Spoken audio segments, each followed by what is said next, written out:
Welcome, Andy. Thanks for coming on the podcast today. I'm really excited to have you. I'd love to get started and just have you introduce yourself, where you're from, where you've been, where you're going, what you're most excited about. Now, how to cover that in a few words, Jacob. I'm Andy Galpin. I am a redemptive acquisition entrepreneur, and I work for Tree and Leaf Partners. I'm based in Dallas, Texas, but as your listeners can probably tell from my accent, it's not quite the Texan twang that you were expecting. I grew up in the UK. That's where all my family is. Spent the first half of my career working in IBM, helping our clients design more meaningful experiences for their customers and employees.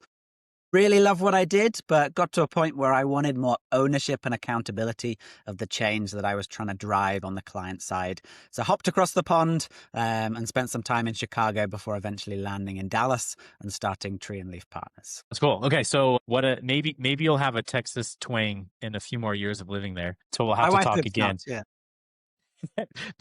Your wife's from Dallas? Does your wife have a Texas accent?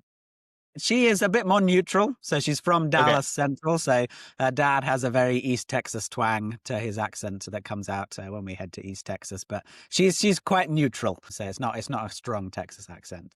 Yeah, I find that people who are from the city often don't have the accent. My wife's from Atlanta, zero accent, but her stepdad is, from like 2 hours outside of Atlanta. And yeah, he sounds like he's from a different world. So it's that's awesome. Okay, and tell me about, so you started this business. What made you want to start it, and what do you do for people? Yeah. So for me, I was really driven in my career around using technology to solve problems. But I was always frustrated as a consultant and a third party advisor that you can give advice until you're blue in the Yep. face. And even if they agree with the advice, that doesn't actually mean they're going to implement it and actually see the change that you see the potential having in their business. So I got a little bit tired of being on the advisory side and wanted to be on the other side of the table. I also knew that my skill set was really tailored towards scaling organizations rather than working with startups and early stage companies. So the idea of starting something from scratch, although sounds exciting and sounds glamorous, is not everyone's skill set. And I knew it wasn't my skill set. I'm very good at bringing in process and structure to help things scale and to do things at a bigger level. If you try and do that in the early stages of a startup, you're going to crash and burn. Because a Yep. startup needs to pivot, it needs to learn from the market, it needs to do things differently, it needs to iterate a lot until it finds that product market fit. And then it needs to lock that process in, surround it with people and the right systems to enable it to grow and scale. And that second half is what I'm more excited about and more passionate about. Taking out inefficiencies, removing the things that make us go crazy in our jobs, and leaning on technology to do that in a better way. But I also wanted to have ownership in a way that you don't get as an advisor coming in. So I can tell you how to do your system better, but I don't get to make that decision around how we build that system. So I was introduced to a concept called entrepreneurship through acquisition, which was a really different way of seeing entrepreneurship, but really fit with that skill set that I had and gave me the opportunity to step into a business that has already got customers. It's already got revenue. It's found that product market fit. It's solving a real problem in the world, but they've just reached a point where they are struggling to scale. And often that happens because in a startup, a founder does everything. And once you're ready to scale, the founder has to slowly release control of almost everything in that business and bring other people in to help them grow and scale. And that can be a real challenge and a real different skill set for some people and really hard to let go of. And some people just don't know how to do that. So the idea of buying an existing business that's really exciting, that has existing customers and revenue, just needs some help to unlock that structure and growth to really realize its full potential and address the problem that it's kind of focused on solving. Okay. And so do you partner with people who want to acquire, or do you acquire with them? I acquire, and then I will transition into operating and leading those businesses. So we tend to be a majority stake acquirer. We'll step in, Cool. we'll take over most of the equity. If the owner wants to stay as part of the business, that's great. If they want to transition out and go play golf with the grandkids, that's also great. I'm happy to work with both, but we're looking for people who have a vision that's bigger than their lifetime. And that's part of why we named the company Tree and Leaf Partners, because it reflects a story written by the English author J.R.R. Tolkien that he wrote just before writing the trilogy. And what most people don't know is it took him 30 years to write the Lord of the Rings trilogy after The Hobbit was complete. So he wrote this little short story to really capture the immensity of the vision he felt was ahead of himself and how insufficient and how short of time he felt he was able to do that. And I think that really resonated with the types of owners that we want to work with. People who have visions that are much bigger than themselves and can see their business becoming much bigger and much more successful and solving real problems in the world, even when they're not part of it, rather than winding down or just merging into some other company as part of it. Yeah, that's fascinating. So so I have a younger brother that he just acquired a business in January, and it's been so fun to see exactly what you described take place. Where the previous owner who had worked on it for who knows 30 or 40 years, they built custom wooden staircases. Is the business that he acquired, and seeing him come in and help just elevate the vision of like, hey, what's possible? What's the impact that can be made in the world through that? And so that's awesome. Um, okay, and so as you come in and scale, I know we talked a little bit before that you love leadership, this idea of redemptive leadership, and building out really kind of intentional cultures. How is that applied to what you've done so far, and what you hope that the leaves that you've touched and to the tree that is growing? I love that. I love that analogy. Thanks for picking up on that. So for us, redemption comes into play because we believe business is more than just generating profit. We believe profit is a way of measuring sustainability and long-term impact in a business, but it's not the reason a business exists. We would say every business should have a purpose or a problem that it's connected to in the world that makes it outward focused. This is very easy to find in like education or healthcare sector because it's very obvious. However far removed from patients you are in the healthcare sector, you should somehow contribute towards generating better outcomes for those patients. Even if you're just processing bills 10 steps away, by processing those efficiently and accurately, you are creating a better experience for that patient that enables them to get the care that they need in order to kind of survive and participate and thrive in the world. So we look for businesses that have a good understanding of what that is and why they're operating within that ecosystem.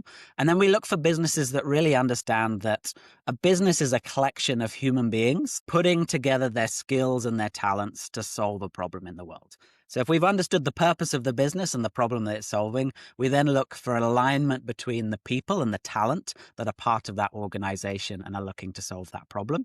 And we look for businesses that invest in their talent because the talent is what drives that problem solving in the world. And we use technology and systems to help scale that and increase the impact of that. But it ultimately comes down to a human being driving an outcome and solving a problem in the world. So we look for businesses that either have a good sense of that or industries that have good potential for resonating with that. And that's the types of businesses we like to work with and we like to scale. And then we like them to participate in an ecosystem because we view a purpose as not something that's unique to an individual business, but it's something that a whole group of businesses and nonprofits and government entities will be all working to solve together. So we also ask the question, how does this business participate and engage in the ecosystem? And that could be with their customers on one side and with their suppliers on the other side, or how they play ball with those. And we look for people who are looking to kind of create value across the ecosystem and drive towards that purpose rather than draw value from other players in that ecosystem and exploit them in order to generate more profit. Yeah. Okay. So how do you find people? Maybe this is your secret sauce, and you say, "Well, that's for me to know, and not you." How do you find businesses like that? I mean, it's not like their sign outside their business, their office is like, "Hey, we care about people, and we're working for something bigger than ourselves." How do you find those? Sometimes people do have little earmarks like that, but whether they're actually delivering on those promises is always Yeah. hard to kind of extract. So you have things like the Great Places to Work kind of survey, and companies that are at least intentional about engaging their employees and thinking through kind of what is the impact of this decision on the people that we're working with and the stakeholders that we're trying to serve. So a lot of it comes up naturally in conversations when we're digging into what this business does and how this business came about and how they think about nurturing and developing talent within that organization. But then there are some businesses that have kind of a flag that they're waving out. There are several different movements. The conscious capitalism movement is trying to do something around that, where they're being intentional about valuing different stakeholders in how they make decisions and operate in the business. You've got the redemptive business framework and praxis as an organization that's trying to embed that ethos into the new companies as they start up from scratch, both in their venture track and their nonprofit track? How are we addressing kind of large systemic issues by driving systemic change through these businesses and organizations? Then you've got other organizations like the Economics of Mutuality that are trying to think about this from a corporate level all the way down to small businesses. And they've worked a lot with organizations like the Mars Corporation to help them think through kind of how do we solve the problem of kind of pet nutrition in the world? Well, if we as a pet food manufacturer create great pet food that is very high quality, that solves one part of the problem. But if no one buys it, then we need to solve the other problem. And we might not be the best person in the ecosystem to do that. So they actually partner with vets and help train vets just in nutrition. And they're not training them on their products, they're training them in nutrition generally. And then if they pass that knowledge on to pet owners, then pet owners actually make better, more educated decisions around their pet food. And as a result, they sell more pet food because they produce high quality pet food. And so the owners will buy more high quality pet food. They're increasing the market for everyone. So there's another example of kind of how that kind of plays out in different markets. But it is hard to find, and some people are doing it without putting language around it. And some people aren't doing it, but are really craving an intent around that to really make an impact in the world and do something different. If so, say you meet somebody and they have a business that you think would be interesting in acquiring, but they're not operating in that way. How would that conversation look? How do you help somebody to connect the dots between, hey, profit is your number one priority, to, hey, people maybe should be your number one priority? And I'm curious your thoughts, and maybe I'm sure that's happened at least once for you. Yeah. That's what I love about the redemptive language, that you can both redeem something that isn't already redemptive and continue redeeming the broader systemic kind of market that you're operating in as part of a broader ethos. So we do talk a lot to business owners who aren't necessarily thinking with a redemptive mindset. Praxis talk about in their redemptive playbook 3 ways of running a business. You can run it ethically, which is kind of your net neutral. You can run Sure. it in an exploitive way where you're drawing stuff away from the ecosystem or taking stuff out of the ecosystem, or you can run it in a redemptive way where you're actively trying to, through sacrifice, drive change within that ecosystem. And most businesses sit in that ethical mindset. We'd like to think most of them at least are trying to be ethical and Yeah. play within the rules of the game. And some of them aren't necessarily thinking about being redemptive. But for us, we like to piggyback on top of visions that people already have. And if you go back to why they started the company, some people started just to make money, but a lot of times they've started it because they noticed a problem or had a challenge in their previous job or in another workplace, or they did something that they didn't like the way they did it. And they created this business in response to that problem to try and solve something bigger. So we like to walk them back to those kind of origin stories of the business and ask them why they exist and why they make money. Because making money is great, but there are 100 million different ways to make money. Some of them good, some of them not so good. Why have you chosen this way to make money rather than another way? And we can often tap into that original kind of origin story of the business and paint a vision that kind of aligns with that into the future. That's awesome. That's so cool. How, as you grow and scale these companies, your teams obviously have to grow for the large majority of these businesses. How do you ensure that somebody you're bringing on aligns and identifies with that greater vision and mission that's been established, and Yeah, purpose, right? yeah, yeah. Well, it starts with having that clearly articulated.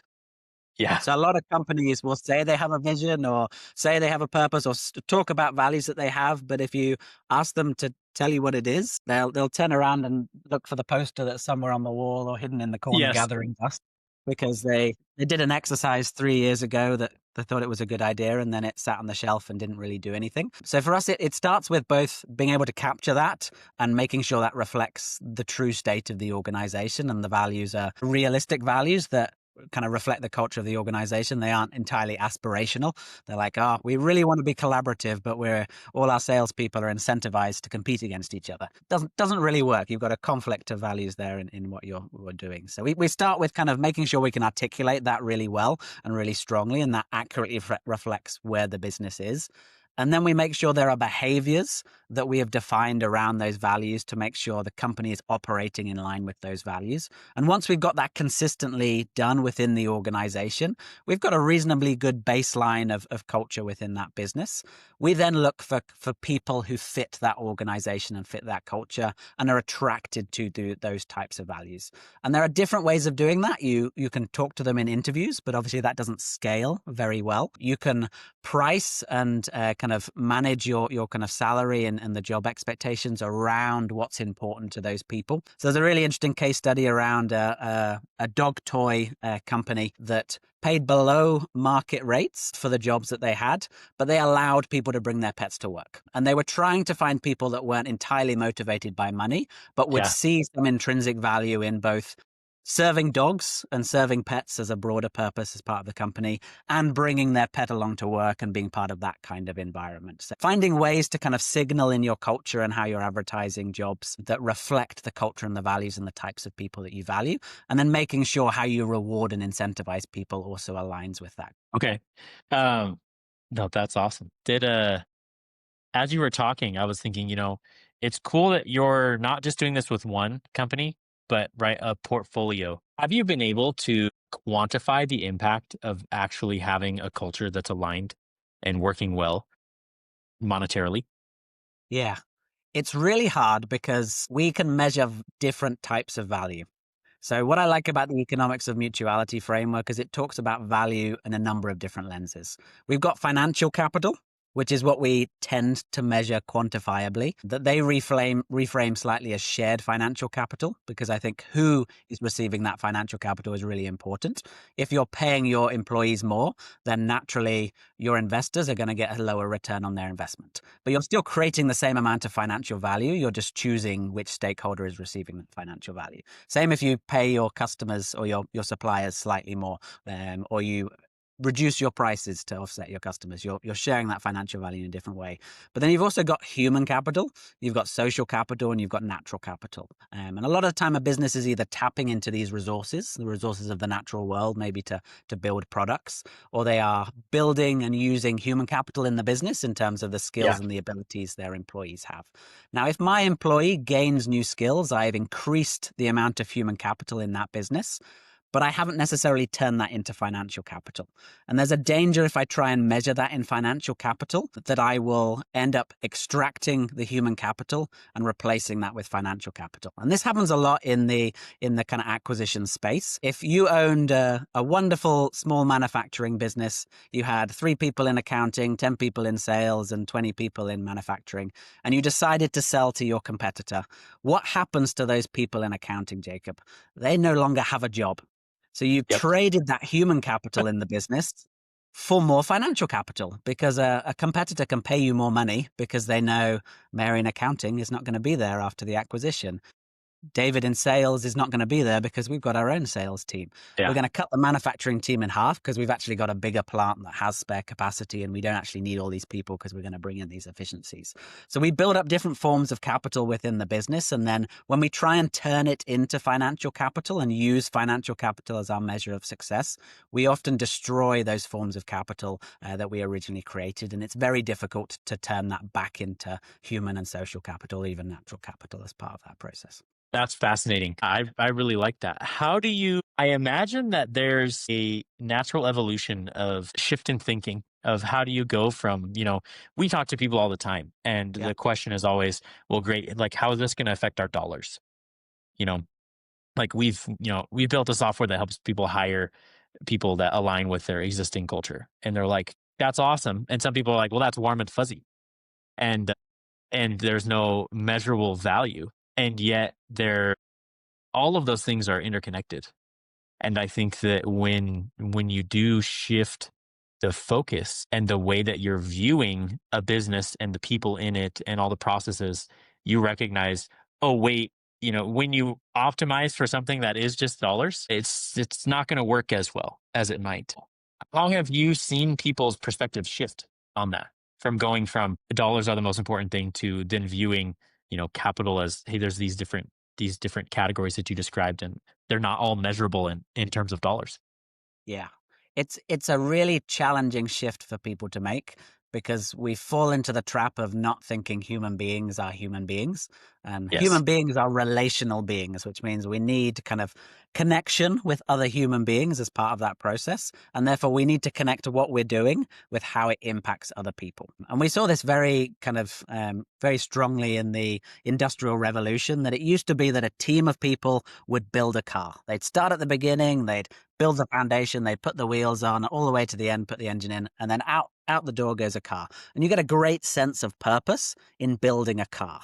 But now if you work in one of those factories, your job is to do this every day, every minute of every hour. So we become fragmented and disconnected from the purpose of our work and the reason that we exist. And management at the top says it's more efficient if they're just doing the same task over and over again. But that employee becomes less and less motivated and more disenfranchised with the job and the work that they're doing, which is why we see such a high rate of turnover in those types of work, particularly in the unskilled labor market.